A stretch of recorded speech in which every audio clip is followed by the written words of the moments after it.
Hello, and welcome to the 10th episode of the LI Law Podcast. I'm your host, Zehava Schechter.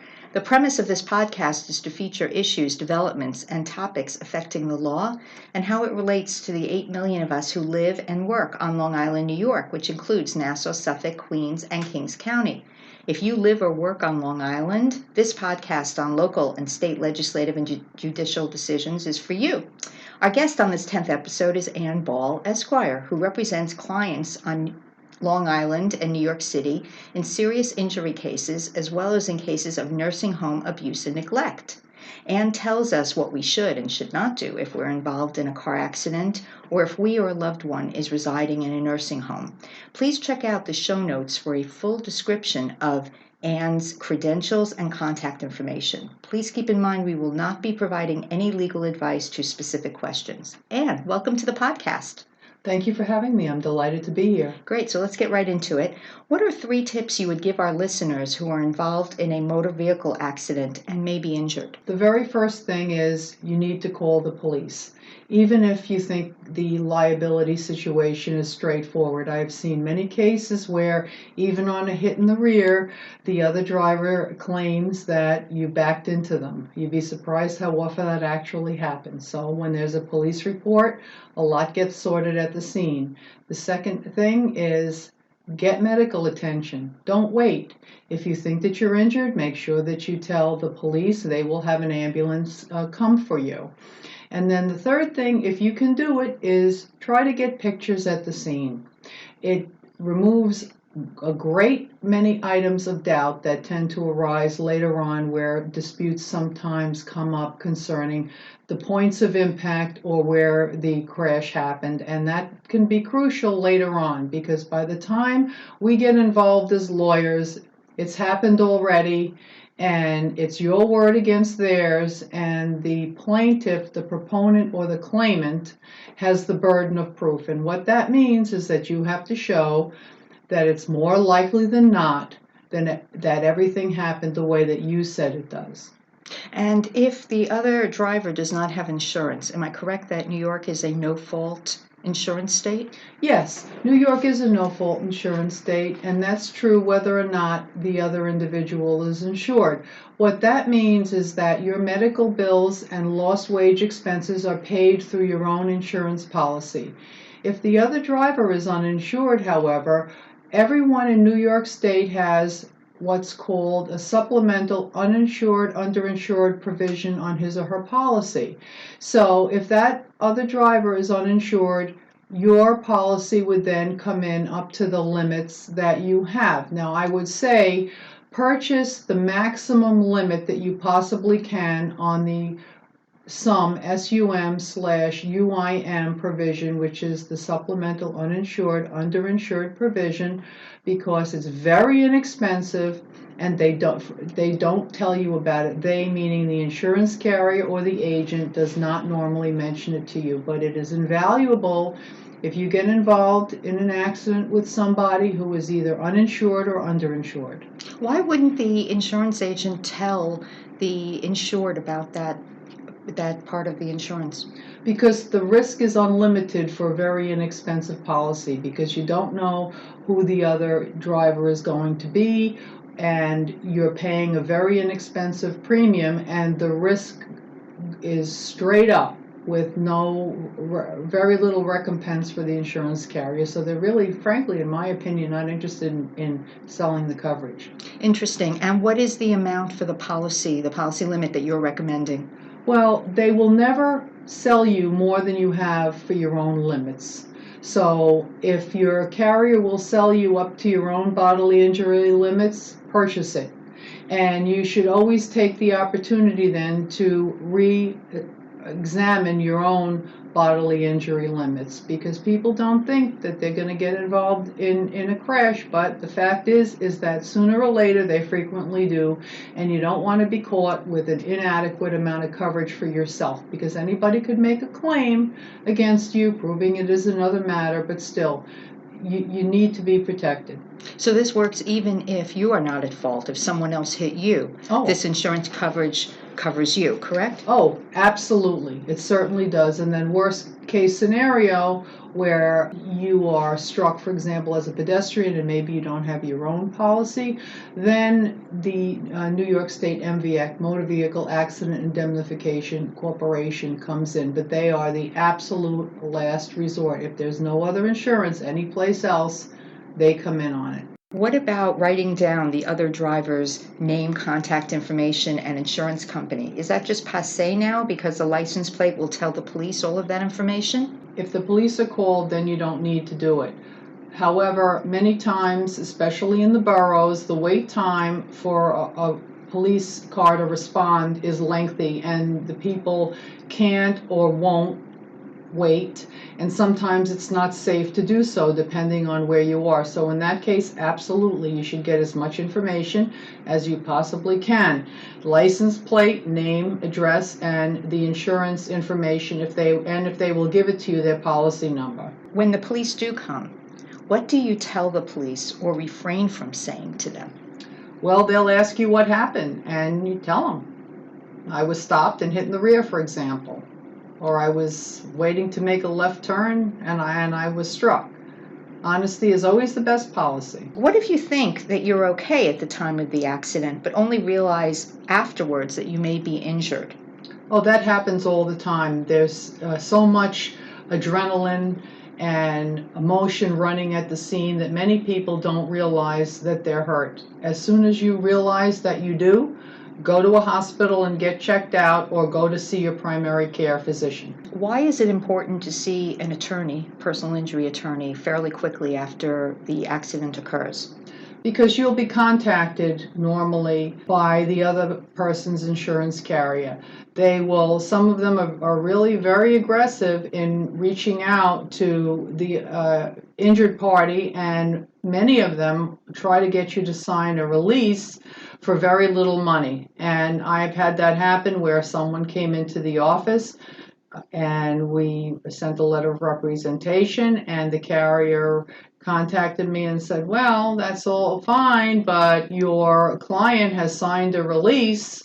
And sure enough, they send it to me, and that's it. And I have to call them and say, I can't help you. So now let's switch to the issue of nursing home abuse. How prevalent is it, and how does it manifest? Sadly, it's become more and more common. Years ago, I started defending nursing home litigation cases for the adult children of residents who were sued on their parents' nursing home bill. Absolutely defensible most of the time, by the way. By the way, can I stop for a second? Are Sure. you talking about family members of the resident who are sued for non-payment of the bill? Yes, indeed. So why would a nursing home or other facility be able to sue the family members as opposed to the actual patient? Well, by the time the resident is in a nursing home, they're frequently judgment-proof because they're on Medicaid. So whatever assets they had are beyond the reach or don't exist any longer. So if an adult child signs, for example, as power of attorney or as designated beneficiary, the nursing home wants to get paid, and my experience is they will try to sue whoever it can. So when these cases first started coming into my office, I would ask the individual, how is your loved one being treated? And the answer was always good. In recent years, sadly, they're coming in with horror stories, mostly manifesting themselves as very severe bed sores, and in some cases, instances of abuse. It's very distressing. Before we go on to the abuse, I want to go back to the liability of the family member for the patient's bills. Is it correct that family members, even spouses, are not responsible for the patient's bills, or is that incorrect? Well, the spouse is always responsible for the other spouse's bills, unless certain steps are taken to avoid that responsibility, which I think is beyond the scope of our discussion today. Although if anyone has questions, they can certainly call you to discuss that, correct? Absolutely. The children and others are not responsible. However, they try to get around that in two ways. Number one, if there's a power of attorney, and number two, if they sign as designated beneficiaries. And the theory is that either A, they diverted the resident's funds to their own use, B, the resident had funds and they didn't pay the nursing home, or C, they made transfers to make the resident judgment-proof or insolvent. So they will try to get money out of the individual that way. So it sounds like it would behoove a family member thinking of bringing a parent or other family member to a nursing home to first meet with an attorney to decide how to present this case. Well, yes, the first thing that they should do is meet with an elder law attorney to plan and do Medicaid planning. That's not something that I do. I get involved after everything has gone wrong. Right, I do that. Yes, you do, indeed. Okay, so let's go back to the nursing home abuse issues. What are some of the symptoms we're looking for in addition to bed sores? Bed sores is the most common thing. The other thing is that when you go to visit a loved one, there are bruises there that they can't explain, cuts that they can't explain, rashes, general slovenliness in appearance. The problem is that many times the resident is confused and is unable to tell the family member what, if anything, happened. And this is worse in the dementia units. So it seemed that there is a great burden upon the family to really watch how the loved one is being treated in the nursing home. Does it matter to the nursing home staff? Are they more aware of ensuring better treatment for someone who does have family around them? Well, I think so. But the problem is I have this one, for example, this one case where this woman was visiting her father almost every single day. And it turned out that this resident, who did in fact pass on, had developed a bed sore on his behind. And the brother also went to visit the father. But when questioned at an examination before trial, the woman said, well, I wasn't in the habit of looking at my father's behind, so I had no idea that he had a bed sore. Yes, I think that would be trying. So our first weekly segment is called What's on Your Desk, about an issue or challenge facing one of your clients, specifically concerning a legal rule or statute. So Anne, what's on your desk? There are piles on my desk, but one of the main thing that's on my desk is a book that I'm writing about a case that I handled out of something that happened right here on Long Island, Queens to be precise, which is part of Long Island. Do you want to tell us about the book? Yes, this is a book involving something that happened with a family member, and the best way to explain it is to perhaps read a little intro overview about what the book is about. And it is as follows. I never thought I would use my attorney ID to see my own son in a New York City lockup, but here I am on the edge of a metal chair in the fishbowl that is a lawyer-client conference booth. I rise when he appears and our hands meet, pressed together against the glass. The first moments, wordless. I breathe with relief. He is not hurt. He has his composure. I hope you know I didn't do this, Mom. Of course not, son. I have no doubt. We sit. The charge papers pass between us through the narrow opening, our heads together. Who is this woman? Why would she accuse him of these terrible things? Why didn't they give him his phone call? Why no warrant? In time, there would be answers to some of these questions, but right here, right now, there was the arraignment, and the important thing was that he walk out of here with me. That sounds absolutely fascinating. Do you have a working title for your book? Yes, it's a working title is Bridge Over Troubled Waters, the true story of a mother's love in a lawyer's world. So do you have a teachable moment for clients, especially if they're facing injury or other problems after a motor vehicle accident? Yes, the teachable moment is to make sure that you notify your own carrier. In addition to the other things that we talked about earlier, make sure you notify your own insurance company right away, even though it's not your fault, because you're going to need a no-fault application so that you can get your medical treatment. And make sure that you take pictures if you can, because even though things seem to be straightforward at the scene of a crash, it's not so straightforward in the days following.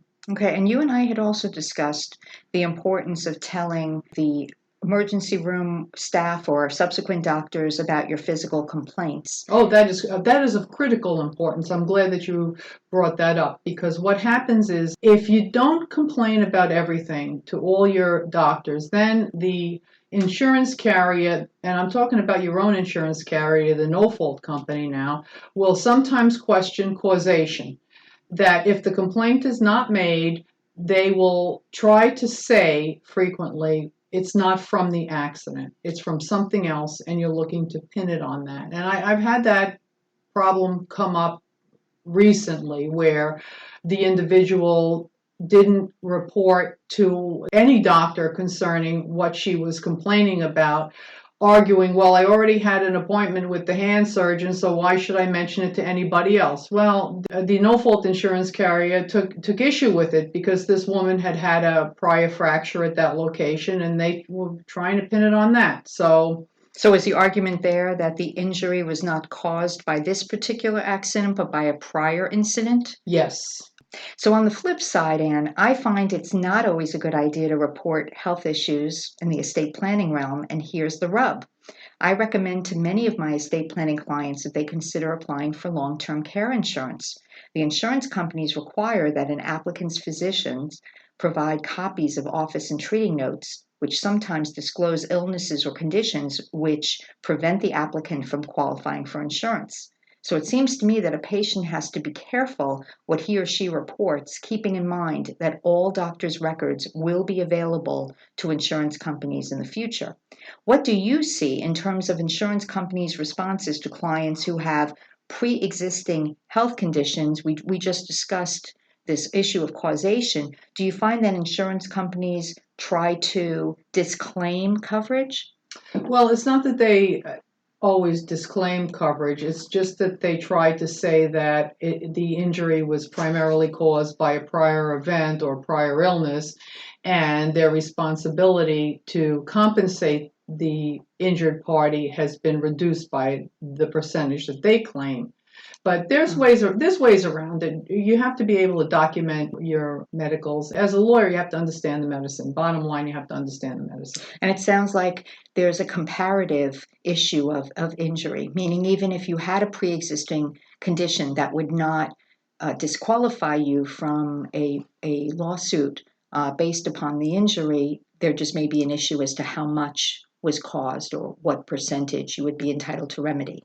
Absolutely. Just because somebody had a prior injury and then has a subsequent crash where the area is re-injured and it's aggravated or exacerbated is not an issue in terms of getting non-suited, but it does factor into the ultimate valuation of it. And that's a medical question as to how much that area has been affected. So now we're moving on to a weekly segment called Only on Long Island, in which we discuss interesting developments here on the island. And what is your Only on Long Island comment? Not exclusive to Long Island, but very important to it and the rest of the state, is the fact that we can now subpoena trial records to our office. Previously, we would have to issue subpoenas and have the medical records or whatever it was we were subpoenaing returnable to the courthouse, which then you have to go over there and look at it. Now you can have it subpoenaed to the office, and it's a big time save. So my comment is about the Nassau County Board of Elections announcement that 15 Nassau locations will be used as early voting sites before the general election on November 5th, 2019. The proposal approved by New York State was authored by Charles Levine, a Democrat from Glen Cove who serves as chairman of the Assembly's Election Law Committee. Under this new law, all New York State counties are required to allow New Yorkers to vote in person up to 9 days before an election at no fewer than 7 sites per county, open for at least 60 hours. This early voting system will cost $17 million to implement, in addition to another $27 million for electronic poll books and scanning devices to print ballots for people who live in different election districts. In 2018, New York State ranked 41st out of 50 states in voter turnout. Only 57% of all eligible voters voted. A survey showed that 79% of all voters indicated they would be more likely to vote if they could vote early. A link to a full list of early voting sites and hours of operation is included in the show notes.